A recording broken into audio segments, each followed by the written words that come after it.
So now when you think about a supplier that may have 100,000 ship-to locations, 6,600 hospitals or around there, plus all of the clinics and ASCs and all of the different provider organizations, right? It's impossible for them to manage that. So what we did is we figured you got a way to connect this by creating an electronic platform that allows for the providers to manage their own information.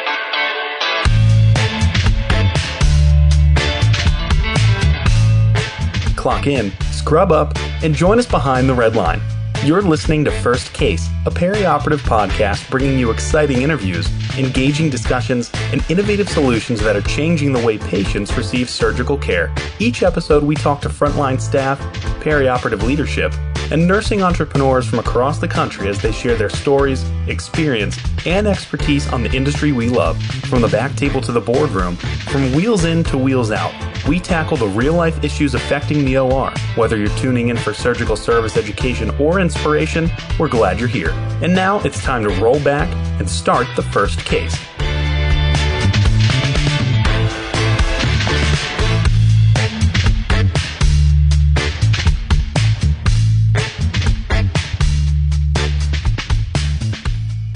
This week on First Case, we are speaking with Guillermo Ramas, founder at Notisphere, and we're going to be talking about the current state of managing medical device recalls, Melanie. And he really sparked your interest in a collaborative conference on the expert series guests for Power Supply and Beyond Clean, which are the supply chain and sterile processing sister podcasts for First Case here, and had an interesting discussion around opportunities to leverage technology to improve that process. And I think the biggest thing was you were talking about what a hassle this is for you. Exactly. Talk about hitting on a pain point when you would just it almost felt like you were just on a wild goose chase, I guess, looking for things and you can't find them, or you were constantly getting other emails saying, go look for this or go look for that or see where we've got it, because I would have to go find them. If products ended up actually in the ORs because they were stored in cabinets or they were maybe in secret hiding places, and we would have to go, look through all those. So it just took up a lot of time. And sometimes it felt like everything didn't get communicated as clearly as it could have, or constantly being sent on more hunts to go find things. Yeah, it was definitely a frustrating process. And so Guillermo piqued my interest, and I'm like, we got to talk. We need to talk about this because it's definitely a place where we can improve. All right, well, let's talk about it. We're going to be right back after a short break with Guillermo Ramas, founder at Notisphere.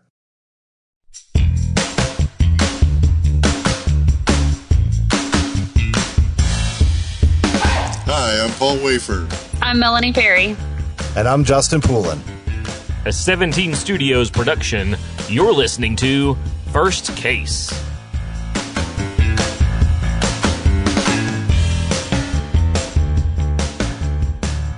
Joining us now is Guillermo Ramas, founder at Notisphere, and we're going to be talking about recalls and managing recalls and the impact on clinicians whenever we see a medical device recall and the communication patterns and the processes on the front lines. Guillermo, you and I have talked most extensively in the supply chain realm on the Power Supply podcast, but you participated in our recent expert series conference, and that was a collaboration between Power Supply and Beyond Clean, which is a sterile processing podcast. And now you're on the Operating Room podcast because Melanie was hosting that conference, and some of the things that you brought to light in the discussion with yourself and Ashleigh Safrau on the panel discussion really sparked Melanie's interest, for what this experience is like for clinicians. So thanks so much for coming on First Case. Thanks for having me, Justin. Always a pleasure. And I'm thrilled that actually we get to talk a little bit about,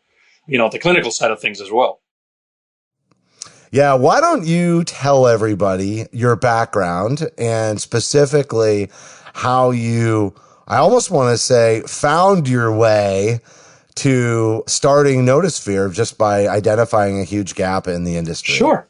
I've actually dedicated the last 26 years to deal with healthcare technology, focused mostly on supply chain.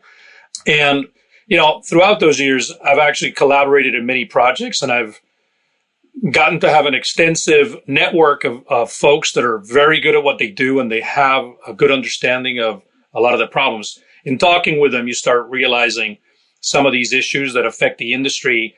And when you have these conversations and you realize that these issues are broader than what people think. So people are thinking about what affects them, particularly in a given day, in a given week. But then you start realizing that there's another side to all this. In the case of recalls, I was talking mostly with providers. Then you start talking to suppliers and you start realizing that there's a big difference in how they see things. So that's how I ended up at one point realizing nobody was connecting these two sides when it came to recalls. And it became a very obvious thing for us to go tackle, because if not us, who? Why not? Right? It hasn't been fixed in 40 years. So I figured it was about time. So, Guillermo, you and I talked about this. You talked about it, like Justin said, on the panel with Ashley Esafrau. When we talk about recalls, what are we actually talking about? Let's break that down. What's included when we say recall?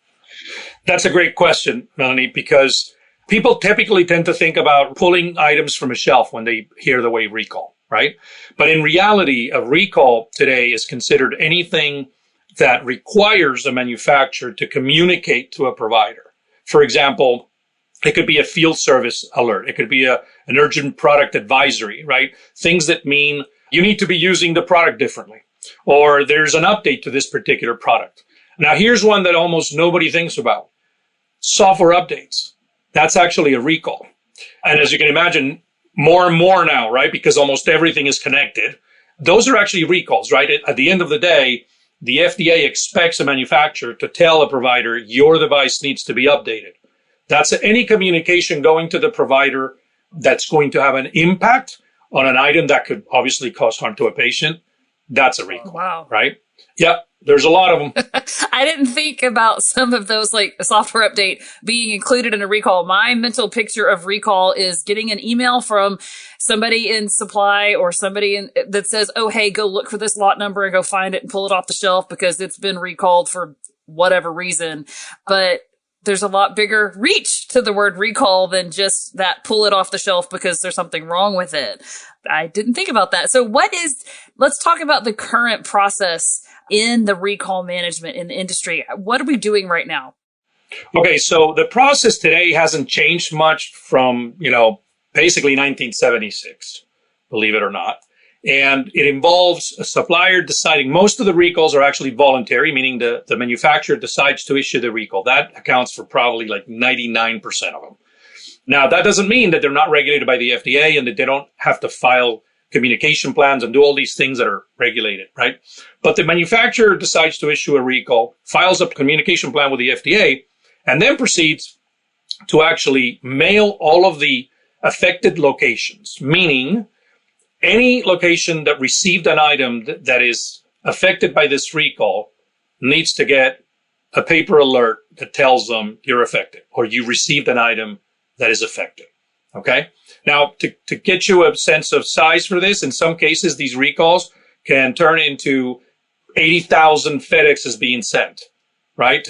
Like we typically think about a place like a hospital and we say it's a hospital. You're going to send the notice to the hospital. That's not quite how it works. The hospital may have many receiving locations for the same item, right? The manufacturer is shipping to different places within that organization. You could have off-site clinics. You could have all sorts of different places. Doctors' offices with drop ships, you name it, right? There's consignment inventory. I mean, things get complicated. So there's thousands of these that go out. Now, here's where things get really interesting. The manufacturer sends that FedEx out and waits to get an acknowledgement back from the provider.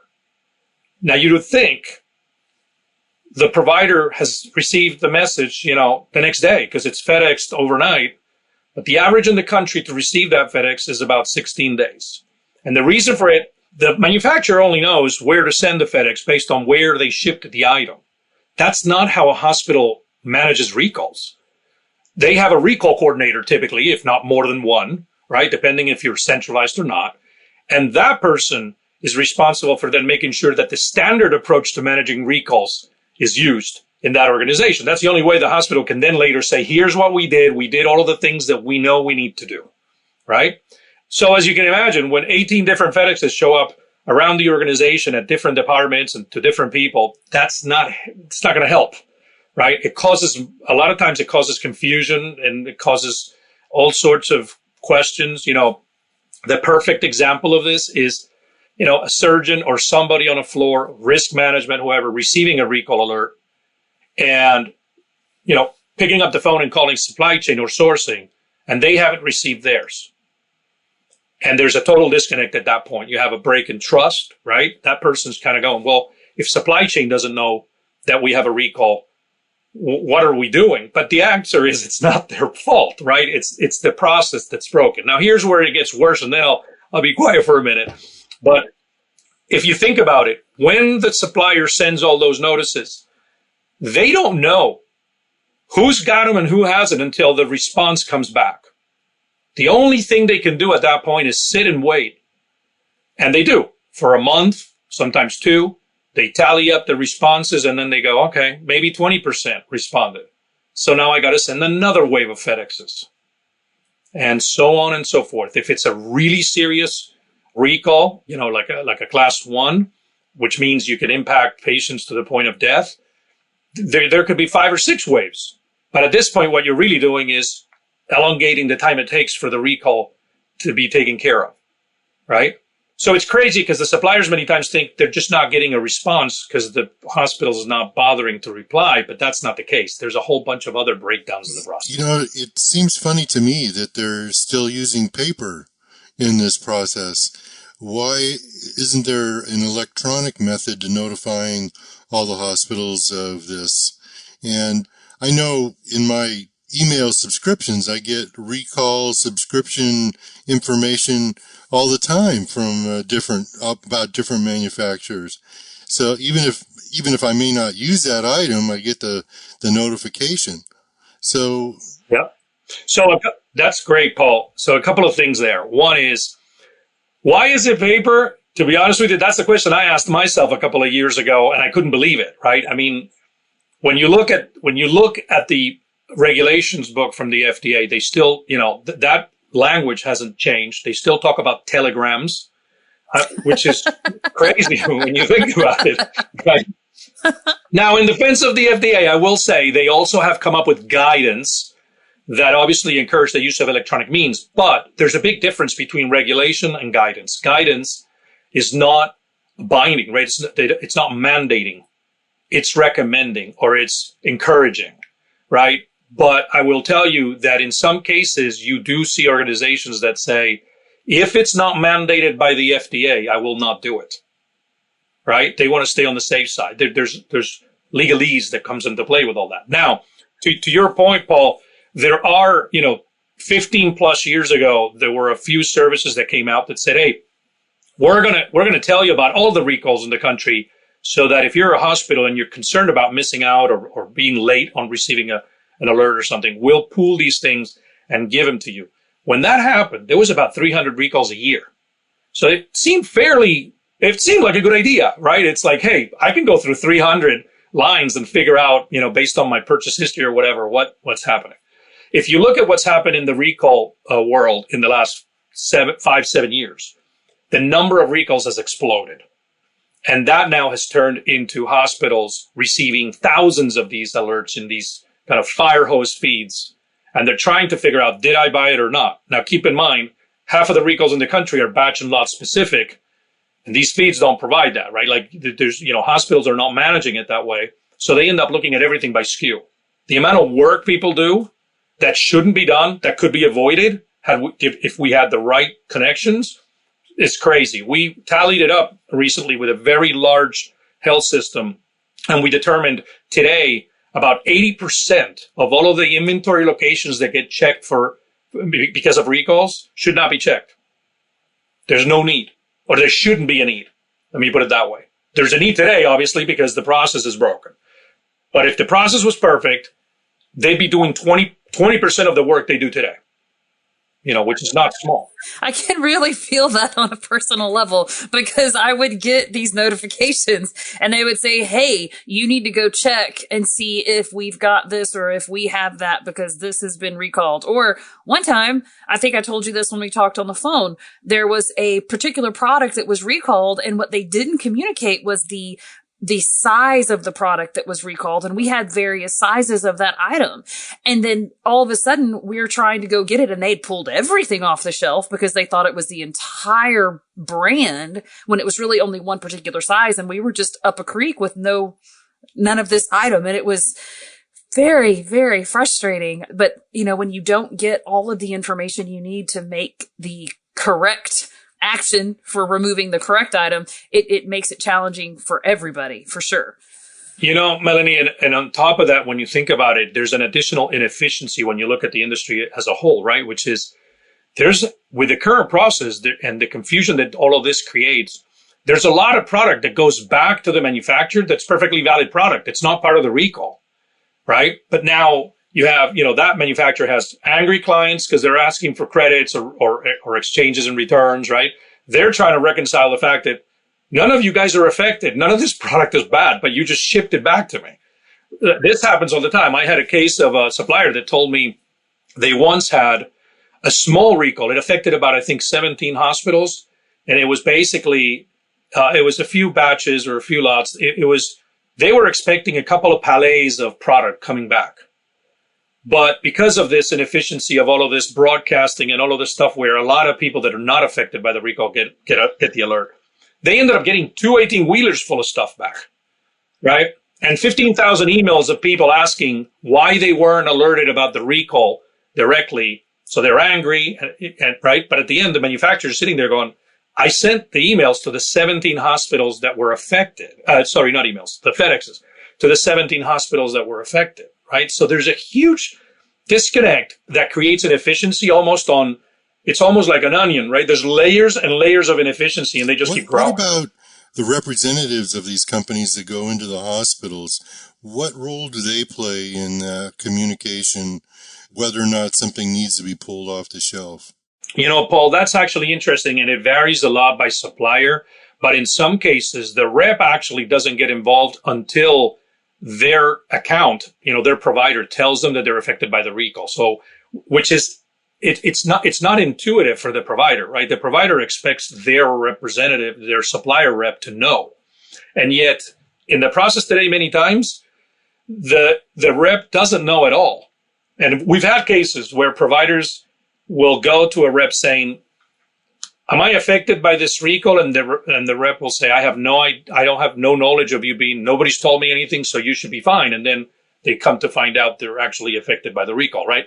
There's a big firewall, I would say, between post-market and quality in a supplier and the commercial guys. And it makes sense to have that firewall, right? Because you would want people dealing with a recall kind of separate from people dealing with sales. But there should be the visibility into it, right? There should be something where at least the rep understands, okay, my account is affected. And today that's not quite the way it works.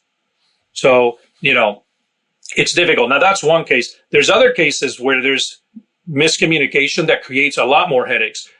Well-intended reps that walk into, a consignment inventory locations in a hospital and grab the stuff that's recalled and take it away. And sometimes they, fail to notify the right person at the hospital. There's confusion about who the item really belongs to, right? And so later you got the hospital staff trying to find these things and going crazy because they can't. There's all sorts of, we have other cases where reps communicate saying, I took care of it, but they mean the main campus, and there's other hospitals in the system, and those haven't been dealt with, but the hospital's understanding that everything is taken care of. So you have all these crazy communication issues. Yeah, that sounds very complicated and confusing, and it's wrought for errors, right? I mean, so what can you do? I mean, where do you go with this to make it work better? A couple of years ago when we were looking at this problem, what we figured was, It all boils down to the way these two sides of the industry are looking at data and are managing things. So when you look at suppliers, they can only deal with ship to locations, which is where the items went. And that makes total sense, right? They also need some ability to validate and demonstrate that whoever received the alert on the other end is who was expected or was supposed to receive it, and that they've acknowledged that, right? So there's that component. And on the provider side, what you have is something different. You have a coordinator saying, I don't need this to go to all of the shipping locations. I just need it to receive it myself. Now, I don't know you, Paul, but I have, a Rolodex. And by the way, my daughters the other day told me that word has no meaning to them at all. They don't even know what it is, right? I had to explain what a Rolodex was, and they were looking at me like I was crazy. But, you end up having a couple of thousand contacts, and it's still a nightmare to keep up with everybody because everybody moves around. So now when you think about a supplier that may have 100,000 ship to locations, 6,600 hospitals or around there, plus all of the clinics and ASCs and all of the different provider organizations, right? It's impossible for them to manage that. So what we did is we figured you got a way to connect this by creating an electronic platform that allows for the providers to manage their own information. Right. That also avoids the provider having to tell 2,000 vendors, here's who you need to call in case of a recall, even make changes. They just make one change when somebody moves around.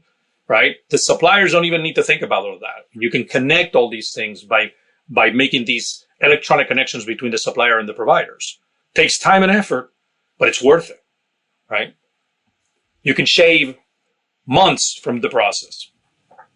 Well, and that's the biggest thing is just getting not only the information to the right people in an efficient manner, but it's also getting it to them quickly enough that they can be more actionable about it, specifically in regards to patient safety. Because if there's a recall and there's a delay, that delay increases risk, as cases and procedures continue to go on.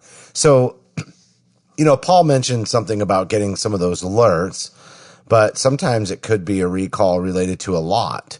So you might still get those, you might get, something like that, but it's not necessarily with any kind of awareness on inventory.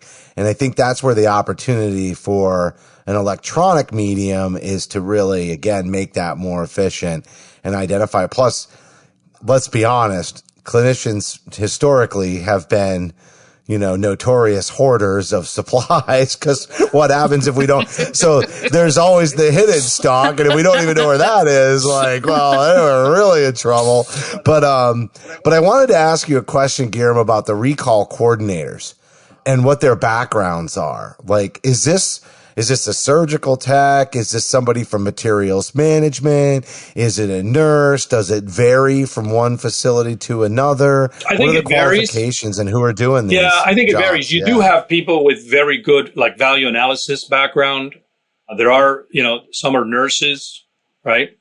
If you think about it, value analysis clinical background makes a lot of sense, right? Because when there is a recall, you need to start right away thinking about, okay, what am I going to use in the place of this particular product that I need to pull? Or is the information I'm getting now, does it justify taking action apart from informing, the folks on the floor, right? The clinicians, et cetera. So there's a lot of that goes into it. I would say those folks are incredibly dedicated. And if you think about it, today with the current means, they're absolutely overworked. They're, battle fatigue and alert fatigue is clear, right? If you're getting 3,500 alerts a year, sooner or later you start, I feel for them for sure, right? It's just tough. And then, let's not forget that some of these need to be routed internally within their organizations to the right places. You have, clinical engineering, biomed, right? Lab, all sorts of different departments that have different needs as well, right? So sometimes, if a part is recalled and it's a disposable, but it's also used with hardware that clinical engineering is dealing with, well, you probably need to deal with them too, right? And inform them and make sure that they're doing what they need to do. So there's a lot that goes into it. And in fact, I think that's what generates even a higher need for a streamlined electronic communication process that is targeted. So fire hose that says, here's everything under the sun doesn't make much sense because now you're just running like crazy, right? The idea should be, and I'll give you the stat. I mean, we have some hospitals, even right here in LA, where, last year they received 95% of the alerts they received did not apply to them. So when you get they got 3,400 alerts and only a couple of hundred applied to them, right? At some point, folks working these things start rolling their eyes and going, this is crazy. And if you think about anybody telling a nurse, go check locations, and because of the system and the way it works, sometimes they get, over a period of several months, alerts for the same recall. So they're working the same recall over and over again, right? People get really frustrated. And, I don't know a single person in supply chain that would want to frustrate a nurse. Why would you? Yeah, right? In trouble then. Yeah. I'd be scared. I'd be scared. That's right. That alert fatigue is real, Guillermo. Like, I remember working even just in long-term care, we would have bed alarms, but it became like the alarm systems it got to a certain point where like the CNAs, and this was industry wide. This wasn't just at one facility or another. This was something that occurred. You couldn't restrain a patient so that they didn't get up out of bed and have a fall. But then you'd have these alarms, and the alarms would just be going off because of the staffing model.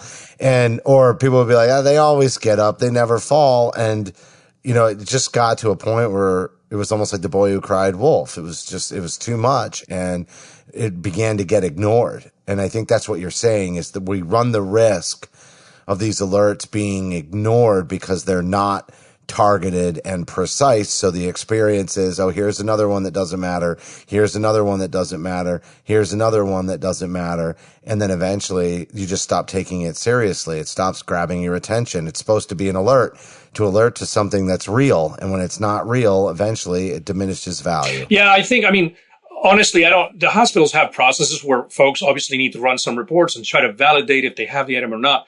The issue is those processes are not fail-safe. Right? You're basically trying to match your PO history on a SKU, on a model number, right?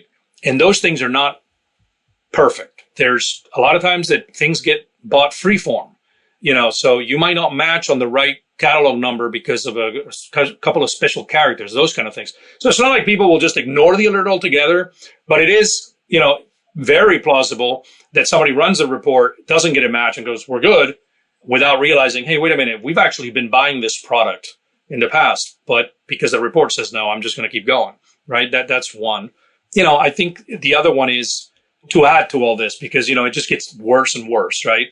There's no standard nomenclature from manufacturers when they do these alerts. Every alert has a different format. Every alert uses different wording, which is exhausting. I mean, I read them, right? Because I'm working with this stuff, and I get annoyed. Because you got to read through 3 pages to try to figure out what they want you to do. It should be obvious. It should be clear, right? I mean, those are the kind of things that we're working with right now. And the same goes for, why do I want 27 pages of serial numbers in a recall? Why can't I just get an Excel spreadsheet the right way, right? Or a feed from the manufacturer directly to me telling me you received these items in these 4 shipments and they showed up in these 4 receiving locations. Because they have that info.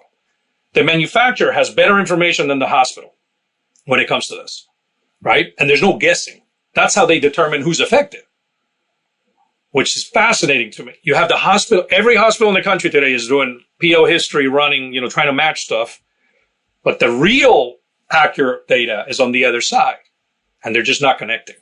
Okay, so you just kind of described a very frustrating process when you think about all of the data is here, but then the clinicians on the receiving end are like swimming through mud trying to find it, or, it's like, how do we get it? So is it possible then, because we know a solution exists, or there's a way to improve what we're dealing with, is it possible then for the clinician side to drive change in the supply chain industry to make this better? I think so. I actually think supply chain typically does listen, right? They're trying to make, in a way, they see the clinicians as their clients when you think about it. So what do we all want in life is to make our clients happy, right? At the end of the day, we want to solve problems for our clients and feel like we made a difference. If I can go home one day and somebody's smiling because of something I did, that's a good feeling, right? That's just, and it might be just one little step. But I do think clinicians today have an opportunity, and if you think about it, there's a lot that's been heard from clinicians, obviously, in the last 2 years and all of the suffering they've gone through.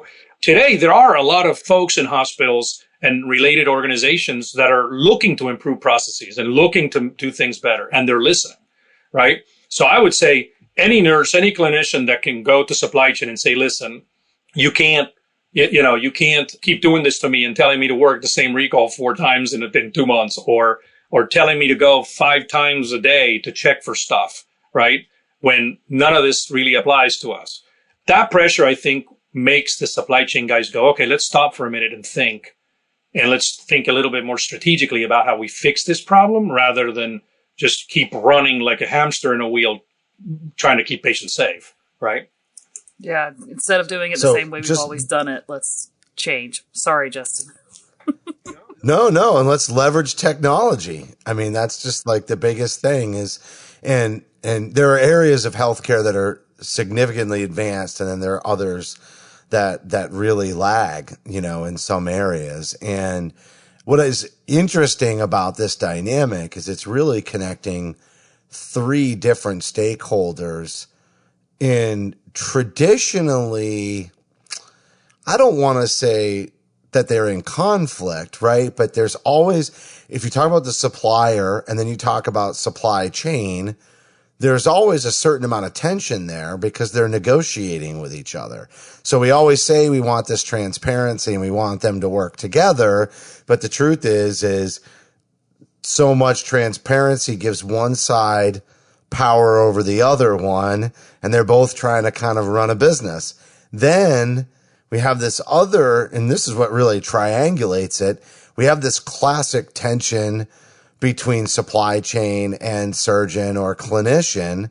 And this is what we need to do to deliver great care for the patient, superior care, hopefully. And then we feel like maybe we can't get what we need because it costs a certain amount or whatever. So there's another tension point. So the triangulation of the sharing or the receiving and either sharing or communicating this information between multiple different organizations and even internally to those organizations is already being met with challenges that are cultural and traditional, and in some ways healthy to have these dynamics to a certain extent. It's the yin to the yang. It's that balance that is required so that we kind of find the sweet spot, hopefully, as we all try our best to work together. So keeping that in mind, I want to ask you this last question as we wrap, Guillermo, which is, this is typically an area that falls mostly on supply chain's lap. With that in mind, it has a significant impact on the front lines. Is it possible to drive change that is largely controlled and managed in supply chain from the clinician perspective, especially in this area around medical device recalls and alerts? I think it is, Justin. If you think about it, on one end, you do have some interest from the manufacturer in this happening, right? Today, with the current process the industry is using, every hospital learns about every single recall every manufacturer has, regardless if they're impacted or not, right? That, in essence, sounds great if it was 5 recalls a year. Terrible today with the number of recalls. But if you're a supplier that has, say, 50 recalls in a year, and they happen, they're small, right? But they do happen. They want to keep people safe. You don't want everybody hearing about it all the time. You want the 5 hospitals or the 15 hospitals that are affected to hear about it, right? Just from a commercial perspective, from a way, for a way to keep your clients happy.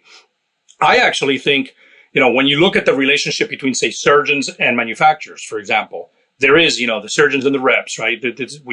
We've talked about this for years, right? There's a lot of communication there. Actually, there's great ways for clinicians and other staff in the hospital to make the reps and the suppliers know, listen, you're causing me a lot of pain with this, and not just supply chain. This is kind of coming all the way down to the floor here, or up to the floor, I should say. A lot of times the suppliers are not realizing that.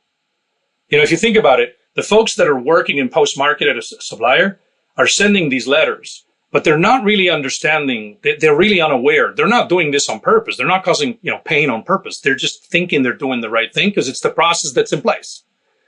If they really understood the amount of pain they cause, they would probably change, because it would also make their life easier, right? So I would say anything that focuses on enabling transparency and communication so that the reps of the suppliers get to understand that this is not something that the hospital staff is enjoying is going to help transition the whole industry into this. Beautiful. Guillermo, great job today. And, again, I know we've had a lot of conversations from the supply chain side on this. It was really nice to hear it from the clinician perspective and what they have to gain. It seems like every stakeholder in this would want this type of improvement. It's just increasing awareness and putting the infrastructure in place to do it. Is there anything you want to add before we wrap up? No, the only thing I would add is I would encourage everybody, being a provider or a supplier, to find out more, to contact. We're doing a lot of good work now, getting a lot of traction with all this. And we want to look back in a couple of years and say the industry just changed the way they did this for good. It'll save patient lives. It'll help people's, the staff at the hospital. They'll be a little bit less overwhelmed with recalls. The suppliers will shorten the cycle. There's nothing but gains for the entire industry with all this. So, I know that supply chain in healthcare is not the fastest moving, compared to other industries, but I think it's, given what we've gone through over the last couple of years, it's probably the best time right now is to get this moving and do it right. Change it for good.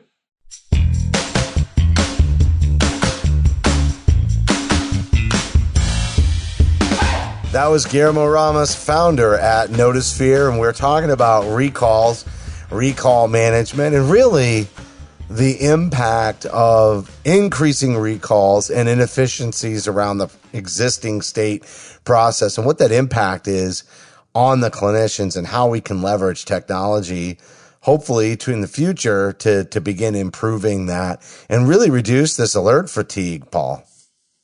Yeah, it's so funny because I think back to the days when I was working as an OR director. Now it's been almost 20 years since I've been a director in a hospital in the OR, but in that time frame, the recalls were not that frequent, and heck, I'd get a call from materials, or I'd call materials when I'd hear about one, and we talk about, well, what other departments could it be in? It was very casual, but we would ultimately find the items and get them, pull them out of stock. But now it's so much more complicated, so many more recalls, and the process needs to be fixed because it's really out of control. Well, and Paul, we're in a much more litigious environment too, just in terms of a culture.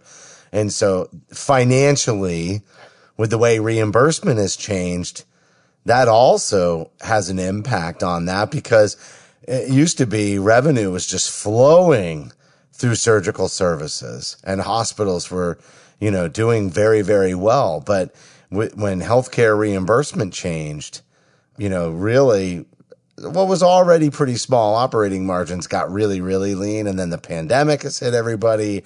And so just anything you can do to avoid any kind of legal action. Granted, there's insurances, but every dollar counts. So, all right. Well, that's going to do it for this episode of First Case. As a reminder, you can help support us by subscribing on Apple, Amazon, or Google Podcasts. You can also find us on Stitcher, iHeartRadio, Spotify, or search for First Case on your favorite podcast application. We've got bonus content as well for certain episodes, but you got to download our smartphone app for iPhone or Android. And we'd certainly appreciate a rating and a review while you're there, because your feedback is important to the show. On behalf of Melanie, Paul, and myself, thank you for listening to this week's episode of First Case.